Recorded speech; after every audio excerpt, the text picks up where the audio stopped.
Mr. President. Senator from Alabama. Mr. President, I thank my colleagues in the Senate.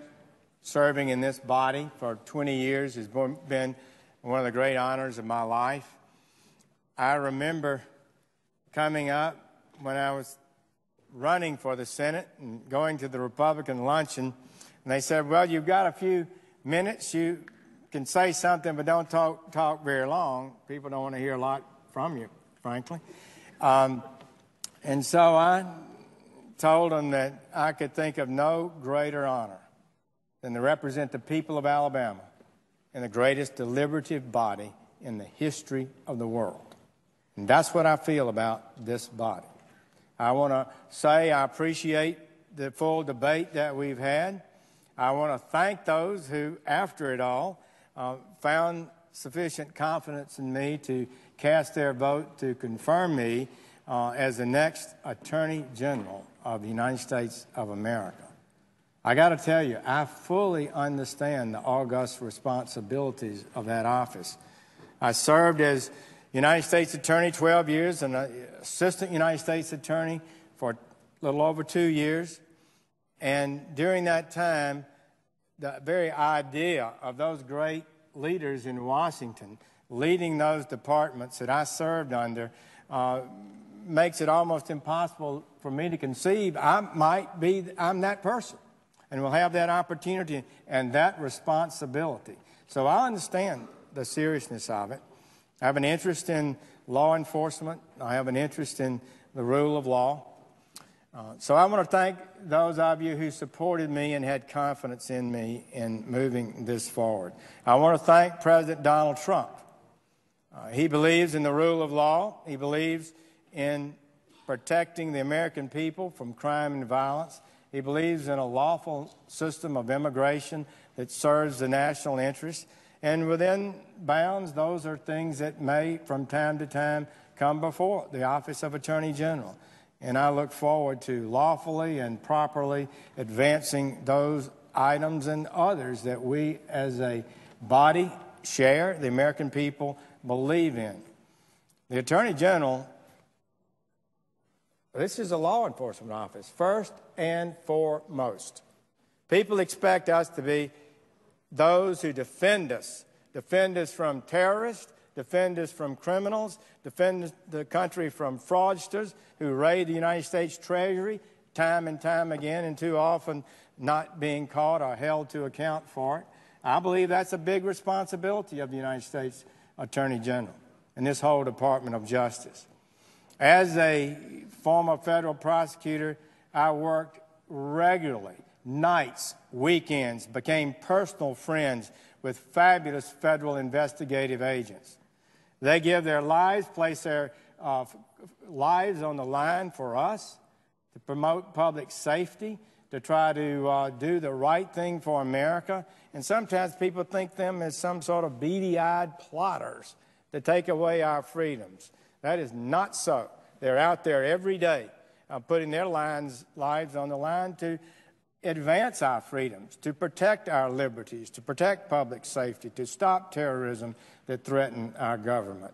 So I feel strongly about that. And I had the honor to lead some of the finest assistant United States attorneys in America. Our goal, well, before I became an assistant, I was told that Mobile had the best U.S. Attorney's Office in America. So when I came back as U.S. Attorney some 4-6 years later, I told them that was our goal. We want to have the best United States Attorney's Office in America. And what a great time we had. We hired wonderful people. They worked nights and weekends to prepare their cases. We went before great federal judges, and it was a glorious time. It was really a special time. And I will never, ever get over that. When I was before the committee in 1986, and Senator Kennedy, later my friend, spoke harshly about me. It was in the TV. They would show his statement. I should resign my office. And so I got my chance some few minutes later when I had a chance to say something. I said, Senator Kennedy, what you said breaks my heart. Nothing I've ever done have I been more proud of than serving as United States Attorney.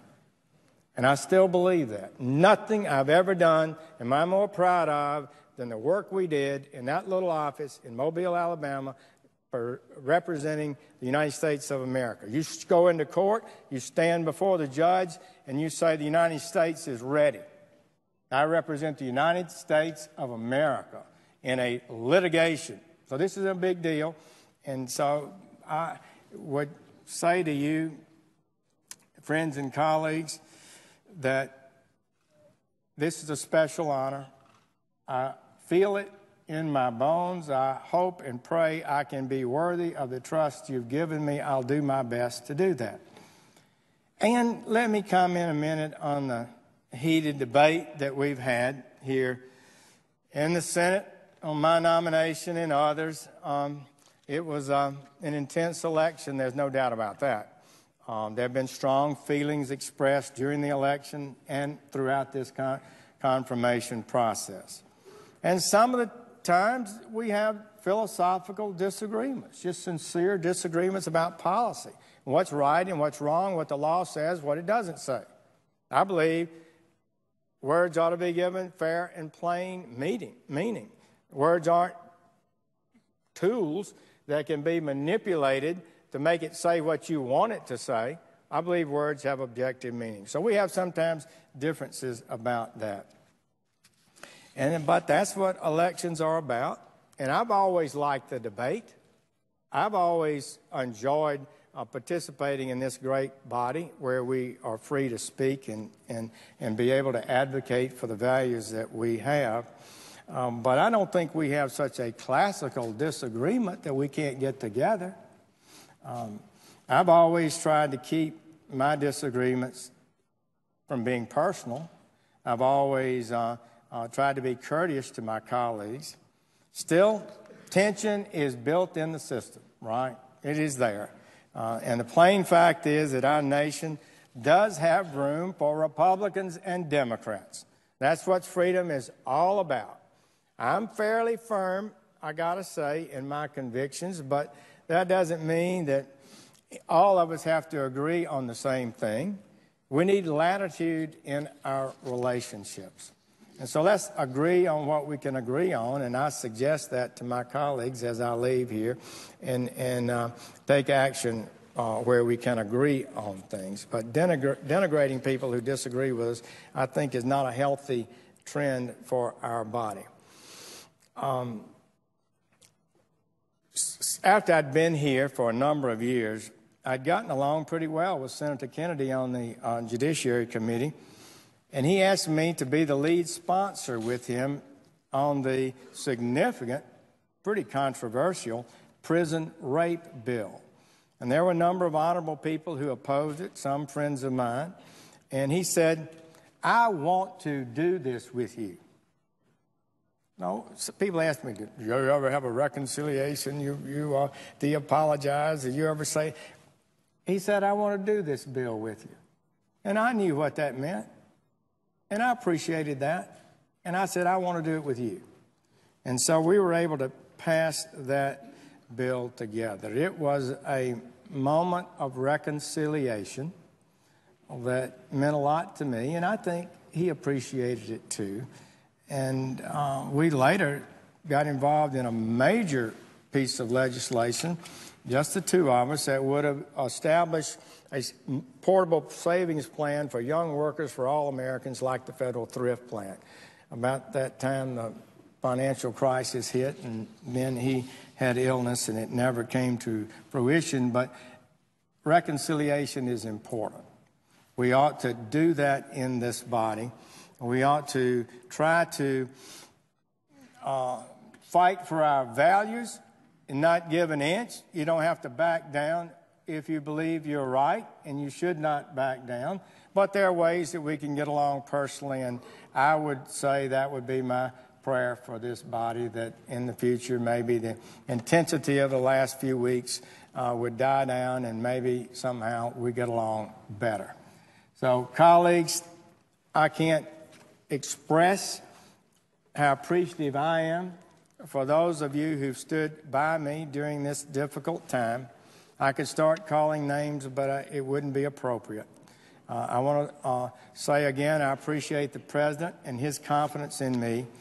And by your vote tonight, I have been given a real challenge. I'll do my best to be worthy of it and look forward to working with each of you during that time and maybe to make sure we have a good open door at the Department of Justice. My wife has picked up pretty quickly that we have a chef, and we can actually invite people for lunch or breakfast at the there, and maybe we can do that. And finally, let me thank my family, because without their support, I could not be here. It's great that my children have been so engaged in this. They were young when this happened. My 86th adventure occurred, and now they are grown and they paid attention to it, and I think your support and affirmation has meant much to them. Mr. President, I have here, I guess I should present to the body. It's a letter that it needs to go to this body also, but it's to Governor Bentley of Alabama, in which I state these words. I hereby give notice that I will retire from the office of the United States Senator for the state of Alabama. Therefore, I tender my resignation at 11:55 p.m. Eastern Standard Time on February 8, 2017. Thank you all. I'm honored to be with you.